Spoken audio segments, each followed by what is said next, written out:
Hundreds coming from all over the state to Lake Worth marching for immigration reform. News Channel 5's Brian Enton is live on Lake Avenue, where immigrants say the issue is especially important. Brian?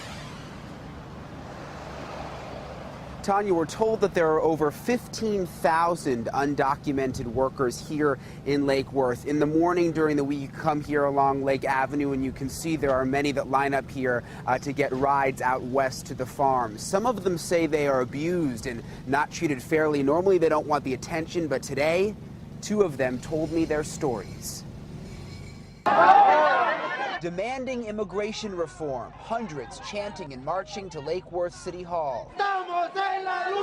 They're calling it National Day for Dignity and Respect, which they say most of these undocumented immigrants in Lake Worth are not getting. Of course, yes, I feel like a slave because they push me to work hard, and at the end of the day, for 2 weeks they don't pay me. Pedro Alanis is translating for Oscar Hernandez, who is bussed west every day to work the fields or do construction. He says he gets taken advantage of, and he claims that sometimes the bosses don't pay him. He didn't want to get in trouble.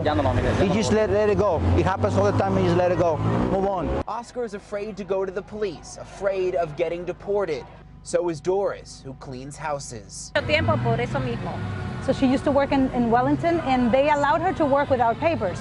But what they did is they agreed that they were going to pay her less. Way less than minimum wage. She says they paid her just a few dollars an hour. La falta de nuestros papeles, pues tenemos que sufrir muchas humillaciones de parte de esas personas. I felt really bad, really humiliated. I felt really horrible because I need to sustain my family, and I could not with that kind of money, not for the hard work that I was doing. If they're criminals, we need to deport them. If they're not, we need to help them out. That's what America's all about.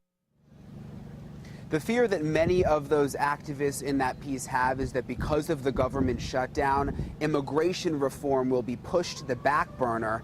That's why this week they are going to Washington, D.C. to take part in what's going to be one of the biggest immigration rallies ever, according to those activists. Live in Lake Worth, Brian Enton, WPTV News Channel 5.